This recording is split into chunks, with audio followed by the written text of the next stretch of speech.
Glória a Deus, louvado seja o nome do Senhor Jesus.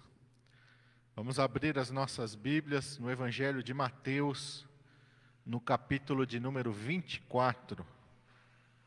E eu quero ler com os irmãos a partir do versículo de número 37.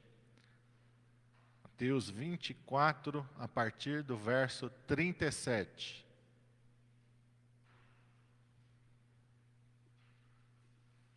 Em nome de Jesus. Está escrito assim: e como foi nos dias de Noé, assim será também a vinda do Filho do Homem. Porquanto, assim como nos dias anteriores ao dilúvio, comiam, bebiam, casavam-se e davam-se em casamento, até o dia em que Noé entrou na arca. E não o perceberam, até que veio o dilúvio e os levou a todos. Assim será também a vinda do Filho do Homem. Então, estando dois no campo, será levado um e deixado o outro. Estando duas moendo no moinho, será levada uma e deixada a outra. Vigiai, pois, porque não sabeis a que hora há de vir o vosso Senhor. Mas considerai isso: se o pai de família soubesse a que vigília da noite havia de vir o ladrão, vigiaria e não deixaria que fosse arrombada a sua casa. Por isso estáis vós apercebidos também, porque o Filho do Homem há de vir a hora em que não penseis. Eu estava orando e meditando, e o Espírito Santo falou ao meu coração como foi nos dias de Noé. Como foi nos dias de Noé. Como foi nos dias de Noé, e eu vim aqui para Mateus 24 e comecei a ler e comecei a meditar, e o Espírito Santo foi ministrando ao meu coração. Como foi nos dias de Noé, também assim será na vinda do Filho do Homem. E aqui no versículo de número 38, Jesus vai falar assim: como nos dias anteriores ao dilúvio, comiam, bebiam, casavam-se, davam-se em casamento, até o dia em que Noé entrou na arca. Comer não é pecado.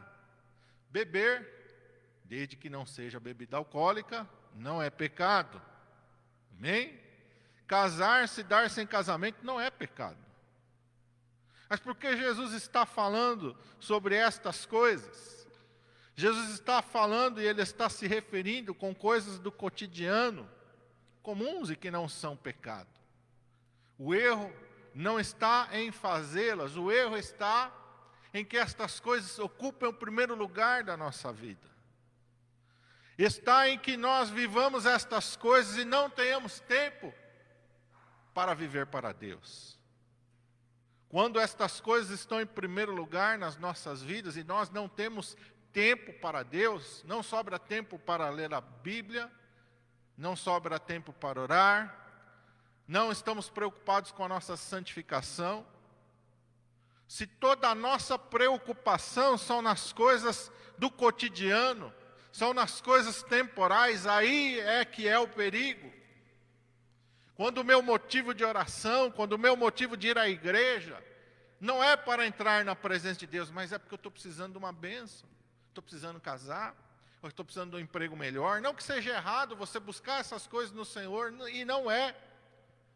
Você tem que orar mesmo, você tem que buscar as suas necessidades em Deus, mas não pode a sua vida girar em torno das suas necessidades.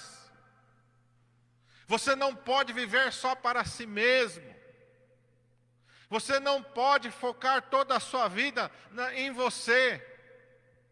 É esse que é o perigo, porque senão, meu irmão, essas coisas vão te distrair. Essas coisas vão, meu irmão amado, te fazer tirar o foco e parar de se preocupar com aquilo que realmente importa. E aí está o perigo, porque quando a sua vida for tomada e envolvida nestas coisas, você vai ficar desatento com as coisas de Deus. E nestes dias, e neste tempo, Jesus disse que as pessoas iriam estar assim, envolvidas de uma tal maneira, e nós estamos aqui em São Paulo, uma grande metrópole. Quem mora em cidade grande sabe que é assim, 24 horas por dia. Não é só São Paulo, outras grandes cidades, 24 horas por dia. Se você quiser ir no mercado de 24 horas, tem mercado 24 horas. Se você quiser ir numa lanchonete 24 horas, tem lanchonete 24 horas. Se você quiser abastecer seu carro, tem posto 24 horas. O pessoal tem até um jargão que fala de São Paulo, a cidade que nunca dorme, e é verdade. Se você quiser se envolver, você vai se envolver 24 horas por dia, é isso que Satanás quer. E você seja envolvido de uma tal maneira que não sobre tempo para Deus, e não sobre tempo para as coisas de Deus, e você não tenha tempo de ler a sua Bíblia, e você não tenha tempo de orar, afinal de contas está puxado. Aqueles que estão na faculdade, o semestre está puxado, eu tenho tanta coisa para fazer, agora com a pandemia a gente ficou em casa, professor, encheram de trabalho, quem está na escola também, é tanto trabalho, é tanta coisa, é tanta lição. Deu para ler a Bíblia? Não, não deu, mas olha, Deus sabe, hoje não deu, amanhã não vai dar, Deus sabe, e eu estou trabalhando, e eu estou me dedicando, mas eu não tenho tempo, porque está corrido, porque está puxado, porque eu tenho tantas coisas para fazer. É isso que Jesus está falando. Tem uma frase, não é um versículo, mas é uma frase, diz que não ter tempo para Deus é viver perdendo tempo. E ela é verdade, irmãos. É verdade, porque o que conta é o tempo que você gasta com Deus. Porque o que conta é o tempo que você gasta na presença de Deus. É isso que conta. Conta para a eternidade. Quando eu falo que conta, é para a eternidade. O tempo que você gasta com você mesmo pode contar aqui nesse mundo. Pode contar nas tuas notas, pode contar no teu trabalho, pode contar, mas estas coisas vão cessar e vão acabar aqui. Você não vai levar isso para a eternidade. Isso não conta na presença de Deus. O que conta na presença de Deus é, meu irmão amado, o tempo que você gastou com Deus. O tempo que você se santificou. O tempo que você cresceu no conhecimento. O tempo em que você, meu irmão amado, procurou se aproximar de Deus. É isso que conta. Nós estamos vivendo numa geração que vive para si mesmo. Em que as pessoas estão preocupadas consigo mesmo. Não é difícil você ver várias igrejas em que as pessoas entram e saem numa velocidade tão grande que mal se conhecem. Não precisa ser igreja grande hoje em dia, não. Antigamente era só quando era igreja grande, sabe como é que é? Muita gente, ninguém se conhece, mas hoje qualquer igreja. A pessoa vai, chega na hora do culto, o culto vai começar às 9h30, então eu vou chegar às 9h30, porque eu não tenho tempo para perder. Tem gente que é assim. Acabou o culto, eu tenho que ir embora para casa correndo. É sempre correndo, Não tem tempo para nada. E nós temos que saber que o tempo verdadeiro é aquele tempo gasto na presença de Deus. Marta, Marta, estás preocupada, estás afadigada com várias coisas, e às vezes nós estamos assim como Marta, né? Podemos dizer até que nós estamos numa geração que tem a síndrome de Marta. Correndo, atarefado, afadigado para lá e para cá, e não tem tempo para Jesus. Jesus está dentro da tua vida, Jesus está dentro da tua casa. Você está dentro da casa de Deus e muitas vezes você está aqui, mas tua cabeça está lá. Eu tenho que fazer isso, aquilo. Do meu trabalho, da minha faculdade, da comida, da roupa, das coisas amanhã, essa semana vai ser uma semana. Às vezes nós estamos assim. E quando nós estivermos assim, como Jesus descreveu aqui, o que vai acontecer? Verso 39, e não o perceberam até que veio o dilúvio e os levou a todos, assim também será a vinda do Filho do Homem. Não o perceberam.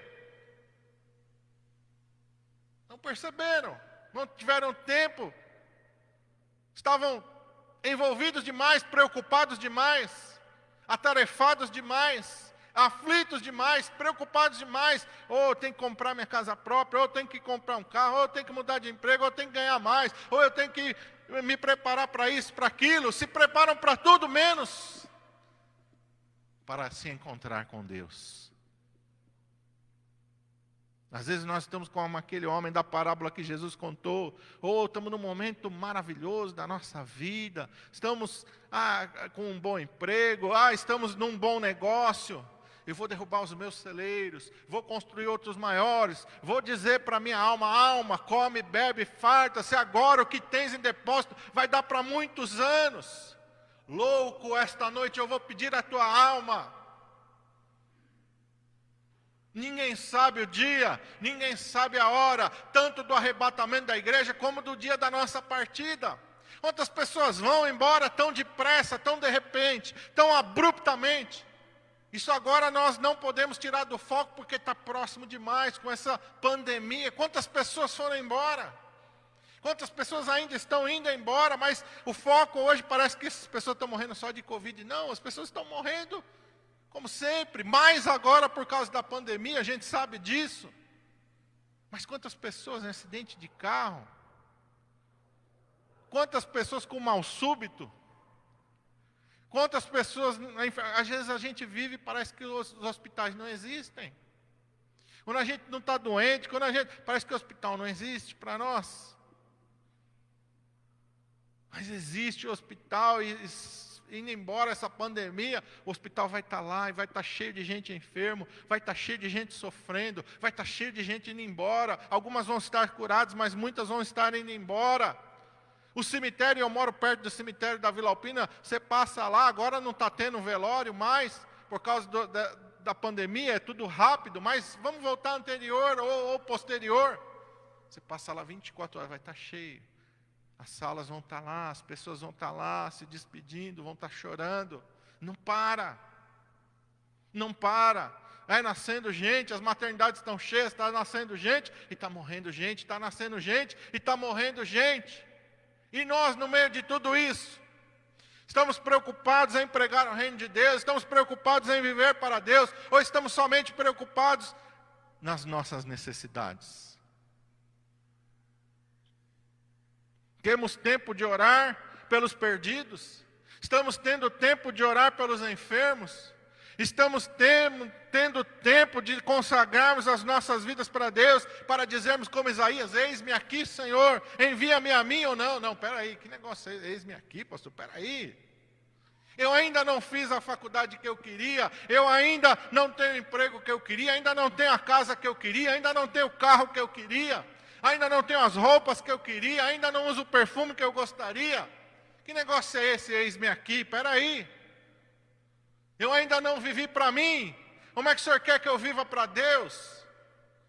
Eu ainda não conquistei aquilo que eu queria, como é que eu vou abrir mão disso? Se eu ainda não realizei os meus sonhos, como é que eu vou abrir mão das coisas antes de experimentá-las? Às vezes nós estamos assim, e se nós estivermos assim, nós não vamos percebê-lo. Nós não vamos percebê-lo.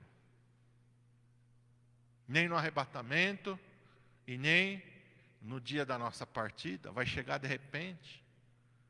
E nós nunca vamos estar preparados, porque as outras coisas vão tomar o primeiro lugar da nossa vida.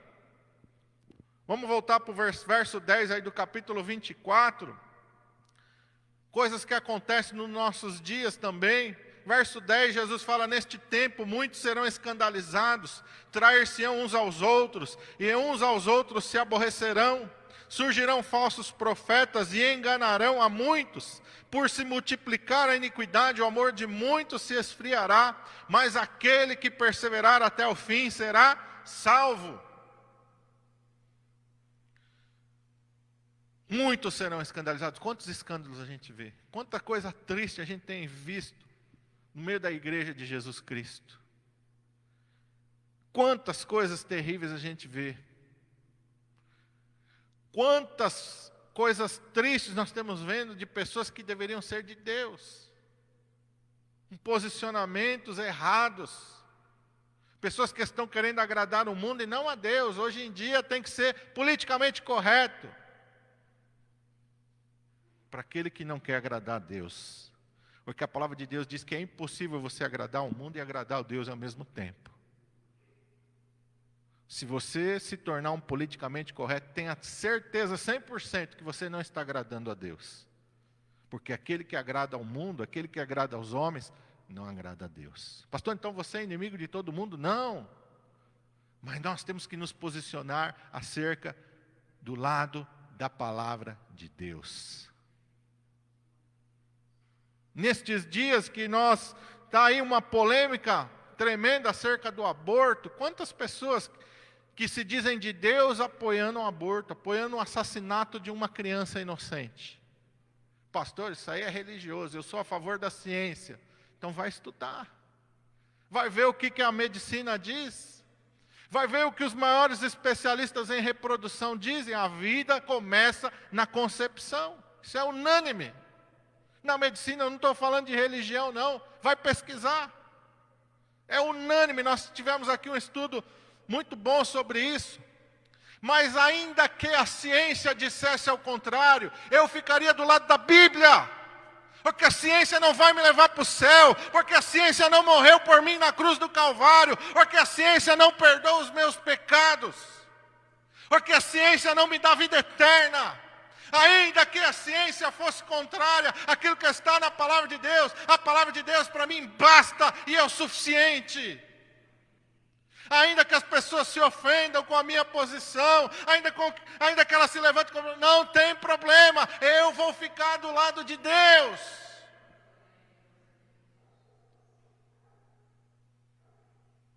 Hoje não, pastor. Meu Deus, o que as pessoas vão pensar de mim?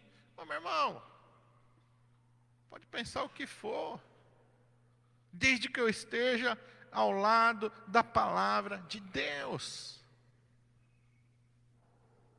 Há uma onda agora, meu irmão amado, das coisas erradas.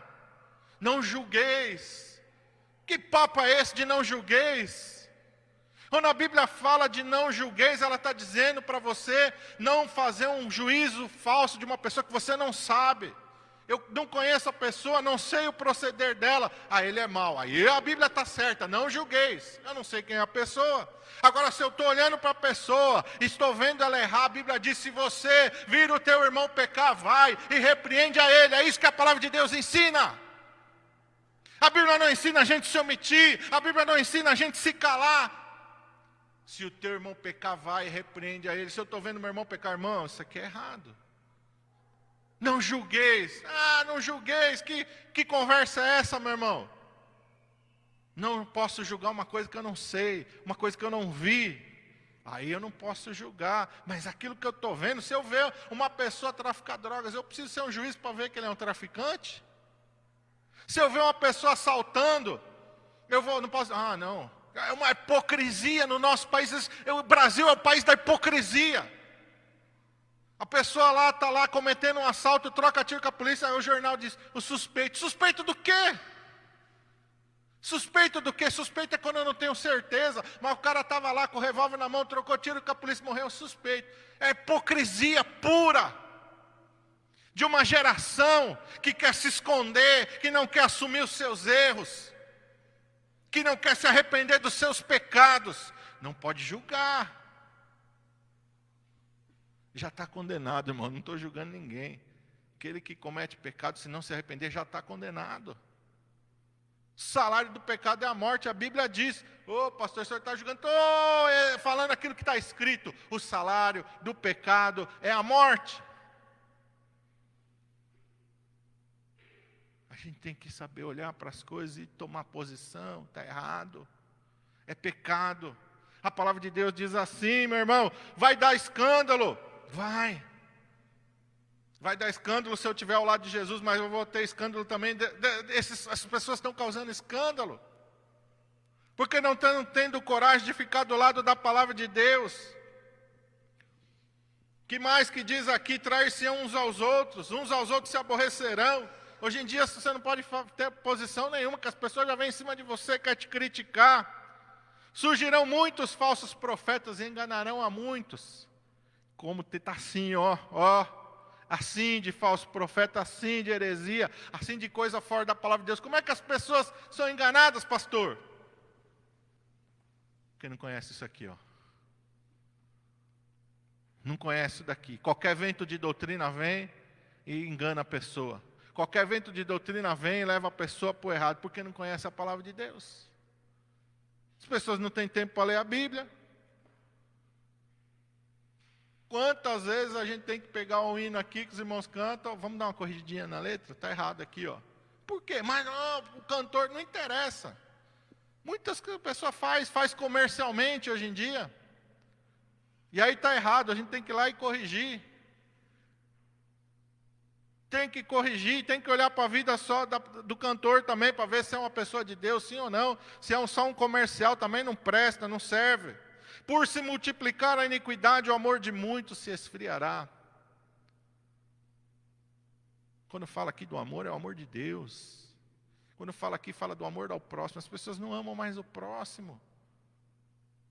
Oh, gente torcendo aí para um bebê, fazendo campanha para matar bebê. E eu não estou falando de gente do mundo, não. O mundo jaz no maligno, eu estou falando de pessoas dentro da igreja. Isso mesmo, tem que fazer mesmo. Eu apoio. Dentro da igreja, irmão, isso não é crente. Isso é crente. Isso não é crente, não. Pastor, o senhor está julgando. Pode falar o que for, para mim não é crente. Uma pessoa que faz campanha pela morte de um bebê inocente, para mim não é crente. Não é salvo, não conhece Jesus. Pode falar que conhece. É como diz Apocalipse, tem nome de que vive, mas está morto. Tem nome de que vive, mas está morto. Tem aparência de que está vivo, mas não está vivo não, está morto. Não conhece a Deus. O que nós temos que fazer? Perseverar até o fim, para sermos salvos. Olha aqui, versículo 24 também, ele vai falar, porque surgirão falsos cristos e falsos profetas, e farão tão grandes sinais e prodígios, que se possível fora, enganariam até os escolhidos. Eis que eu vou-lo tenho predito. Como é que a gente vai saber se uma pessoa é de Deus ou se não é, se é um falso profeta ou se não? A vida tem que estar de acordo com a palavra. Sinais não quer dizer nada. Jesus está falando, farão prodígios e grandes sinais que, se possível fora, enganariam até os escolhidos. Olha, mas tem tanta gente sendo curada. Vê o que está sendo pregado. Sinais não quer dizer nada. Não, eu estou vendo tanto testemunho de lá, isso não quer dizer nada. A árvore boa não produz mau fruto. Está mentindo? Está ensinando heresia? Não é de Jesus, é falso apóstolo, falso mestre, falso Cristo. Tem uns errinhos lá. Irmão, existem coisas, efeito todo mundo tem, o pastor tem, todos nós temos, mas não pode sair dessa palavra. Não pode ser um adúltero. Não pode, meu irmão amado, ser um adulto, não pode ser um ladrão. Não pode, meu irmão amado. Nem que um anjo desça dos céus, pregue outro evangelho além deste. O apóstolo Paulo diz, seja anátema, seja maldito. Tem que estar 100% de acordo com essa palavra. Não pode relativizar princípios. Não pode relativizar princípios, meu irmão. É uma onda de divórcio, de desquite dentro da igreja, todo mundo casando de novo. O que a Bíblia diz sobre isso? Eu vou ler só um versículo, mas tem um contexto todo. Vai aí, vou fazer um parênteses aqui, Lucas 16. Quero ver o que esse pastor vai falar. Não, você não vai ver o que eu vou falar, não. Você vai ver o que Jesus vai falar. Lucas 16, versículo 18. Não sou eu que vou falar, não. É o que Jesus está falando. Se você tiver uma Bíblia igual a minha, as palavras de Jesus estão em vermelho, vai estar em vermelho aí. Lucas 16, 18. Mas a minha convenção agora aprovou, agora o meu ministério aprovou. Agora isso não é mais errado, não. Isso aí é lá no tempo de Jesus, Olha o que Jesus fala. Qualquer que deixar a sua mulher e se casar com outra, adultera. E aquele que casa com a repudiada pelo marido, adultera também. Qualquer. Mas Jesus disse que no caso de prostituição a pessoa pode separar. Pode separar sim, mas não pode casar de novo. Só pode casar de novo pela Bíblia o solteiro e o viúvo. Qualquer, vou ler de novo, qualquer é qualquer um. por qualquer motivo, qualquer um e por qualquer motivo, e deixa sua mulher e casa com outra, adultera, e aquele que casa com a repudiada pelo marido, adultera também. Assim, sim de crente, assim de pastor, assim de bispo, assim de gente, adúltero dentro da igreja. 1 Coríntios 6,10, não erreis. Não erreis. Paulo está escrevendo para a igreja, não está escrevendo para o mundo não. Tem uma lista lá de pessoas que não herdarão o reino dos céus. Quem está falando é o apóstolo Paulo. Entre estas pessoas que não herdarão o reino dos céus, os adúlteros. Está assim, meu irmão, então olha, porque surgirão falsos cristos, falsos profetas, vão falar, não, peraí, não é bem isso que a palavra de Deus quer dizer. Igual a serpente, hoje em dia está assim de gente, igual a serpente. O discurso da serpente está mais vivo do que nunca hoje em dia. Cheio na boca de muitas pessoas. Não é bem isso não é assim. Não, agora isso não é para os nossos dias, isso não é para o nosso tempo. Não, cheio assim, Jesus está dizendo, eu vou-lo predisse. Verso 48 aí do Mateus 24, vamos voltar para Mateus 24, verso 48. Porém, se aquele mau servo disser consigo, o meu senhor tarde virá, e começar a espancar os seus conservos, a comer e a beber com os bêbados, virá o senhor daquele servo num dia em que não espera, e a hora em que ele não sabe, e separá-lo-á, e destinará a sua parte com os hipócritas, e ali haverá pranto e ranger de dentes. Se aquele mau servo disser, o meu senhor tarde virá. Não, Jesus vai voltar, mas vai demorar. E lá dentro ele está falando que demora, tem que demorar. Porque eu quero viver bastante aqui nessa terra. Não se vê mais ninguém falar Maranata. Maranata.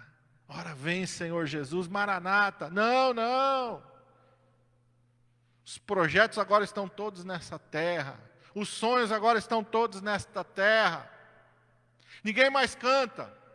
Eu anseio uma pátria feliz, onde irei para sempre morar. Ninguém mais canta, irmão. Que anseio para esse país, pastor, está falando de morte aí, Não, vamos cantar esse hino não, está falando de morte, isso aí é muito deprê. Vamos cantar isso aí não.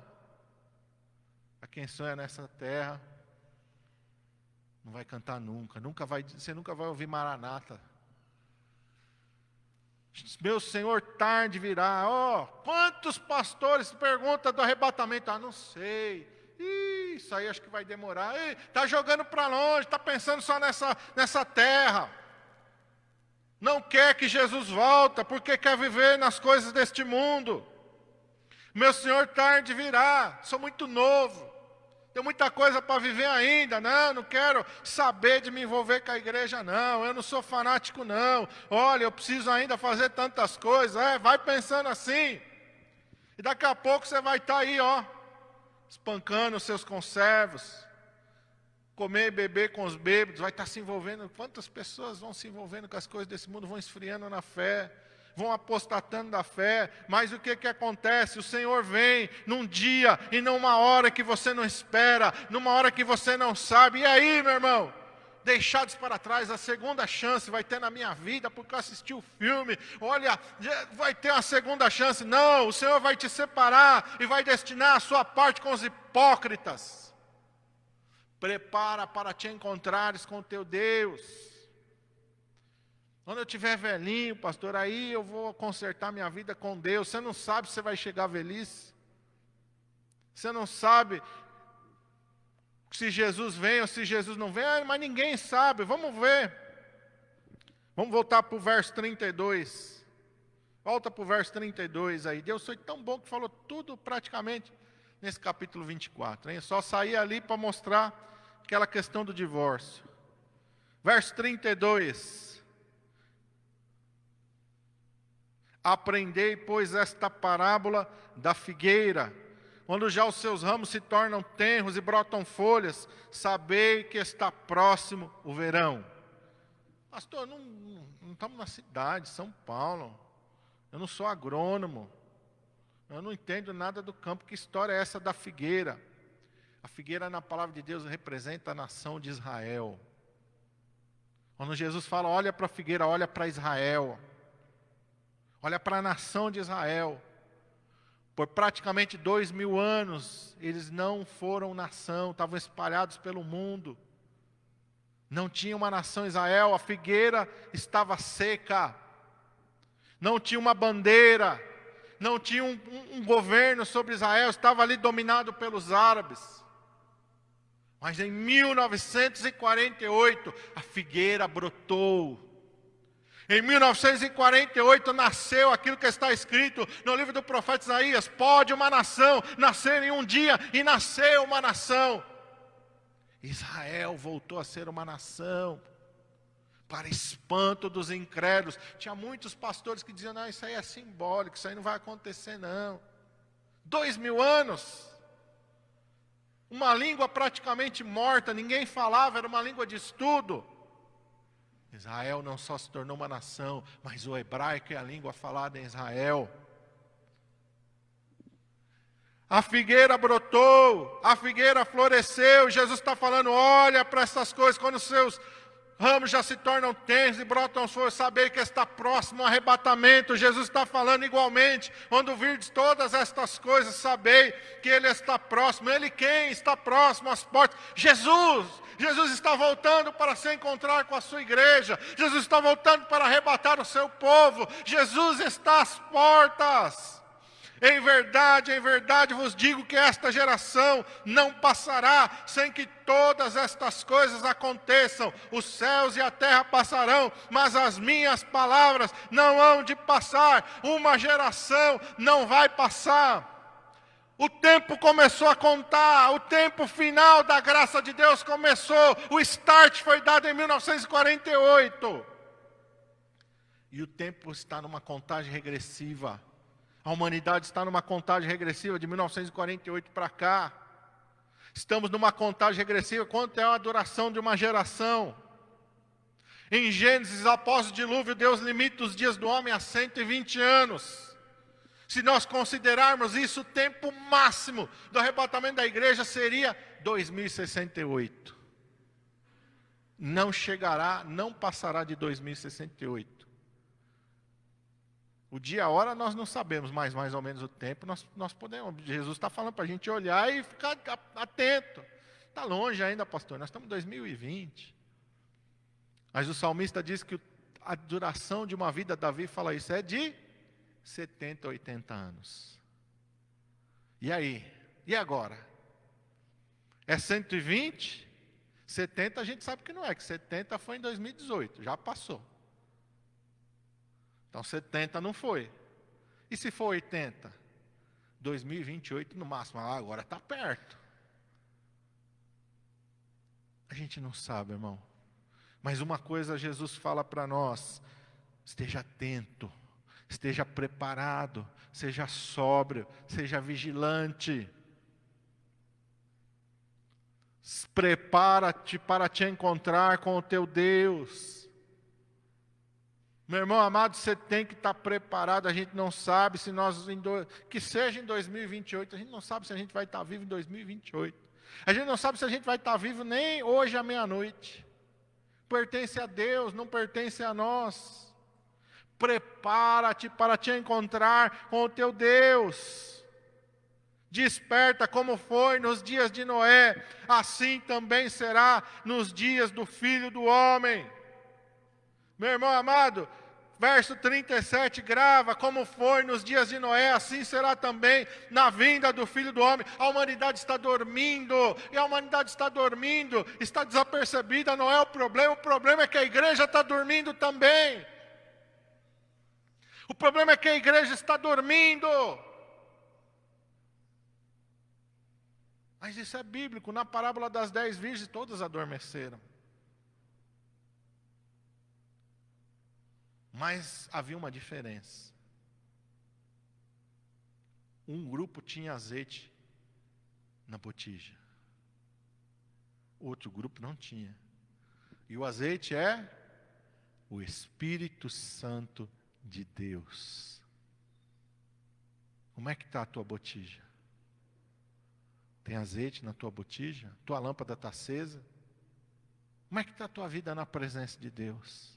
Feche teus olhos. Curva a tua cabeça. Como é que está a tua vida na presença de Deus? Todas as 10 virgens dormiram. Mas 5, a Bíblia chama de prudentes. Jesus chama de prudentes, porque foi Jesus que contou essa parábola.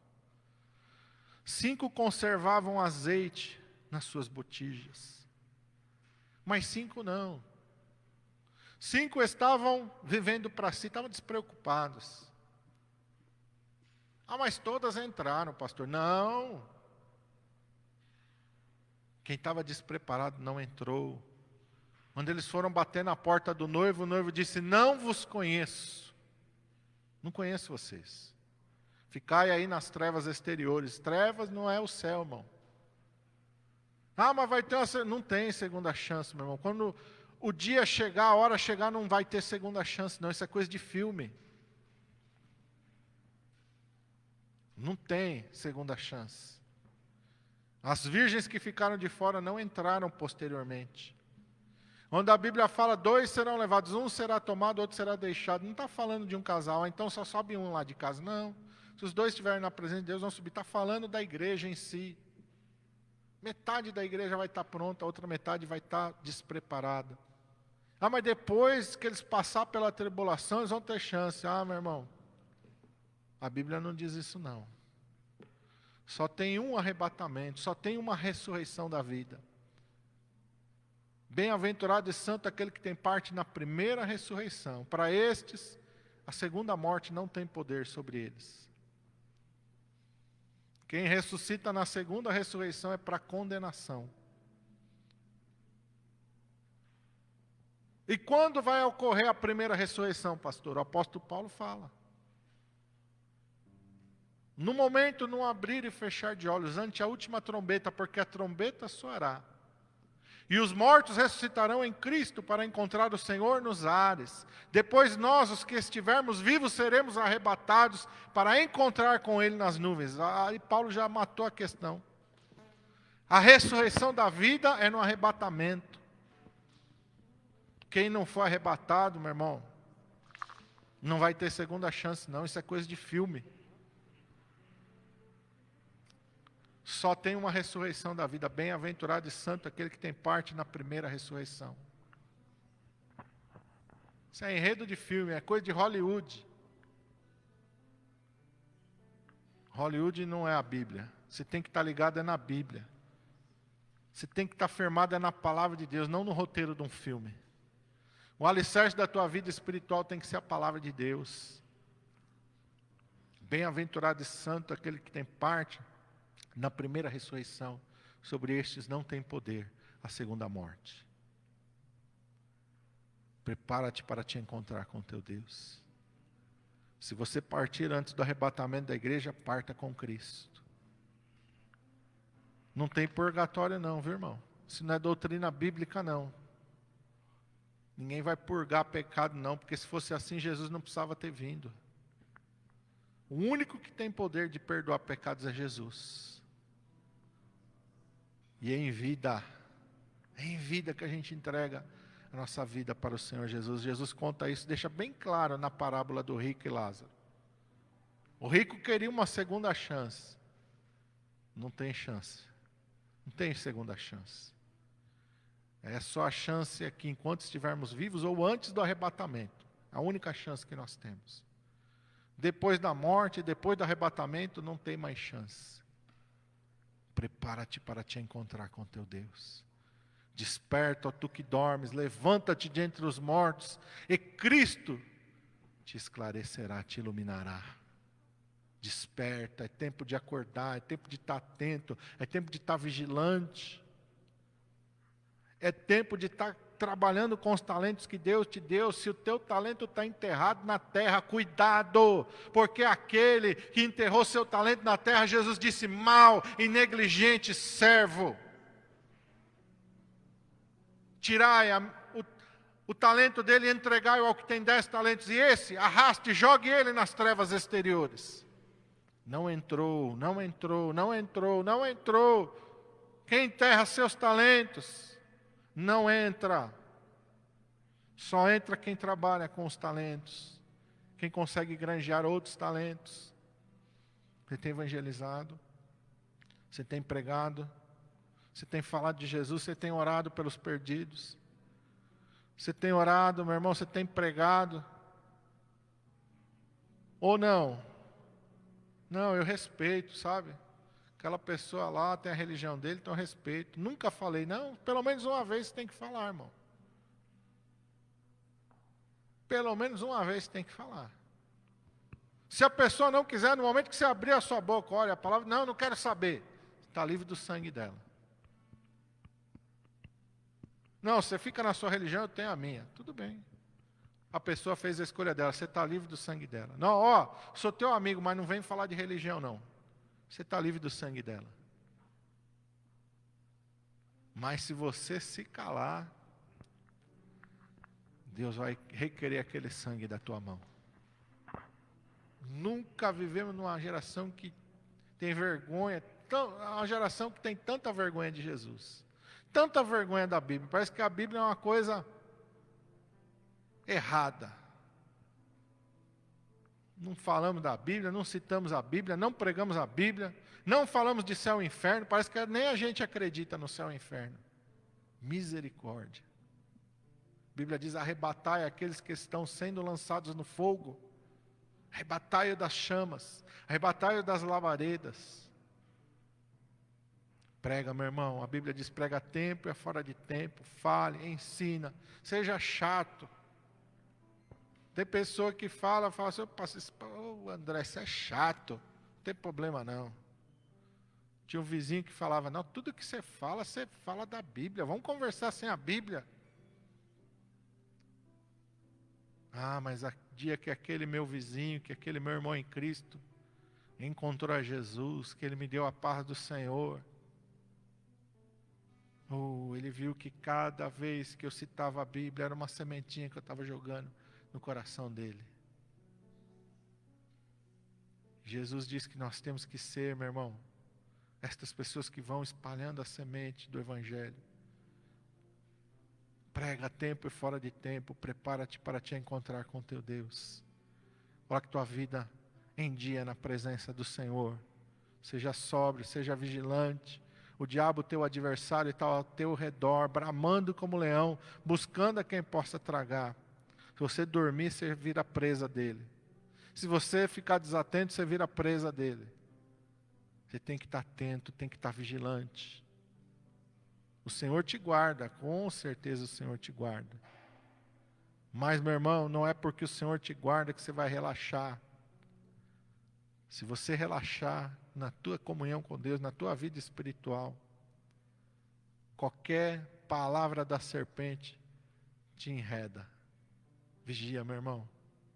Vai para a palavra de Deus, vai para a oração, vai para o jejum, vai para a consagração. Vai, meu irmão amado, para os pés do Senhor. Vai ler a Bíblia. Eu não consigo me conformar. Tem pessoas que às vezes têm anos de igreja. Já leu uma vez a Bíblia de Gênesis, Apocalipse? Nunca leu. Meu Deus do céu. Como é que pode? Desperta, Senhor. Desperta a nossa geração, ó Pai. Aviva-nos, ó Senhor. Eu que te peço em nome de Jesus. Amém.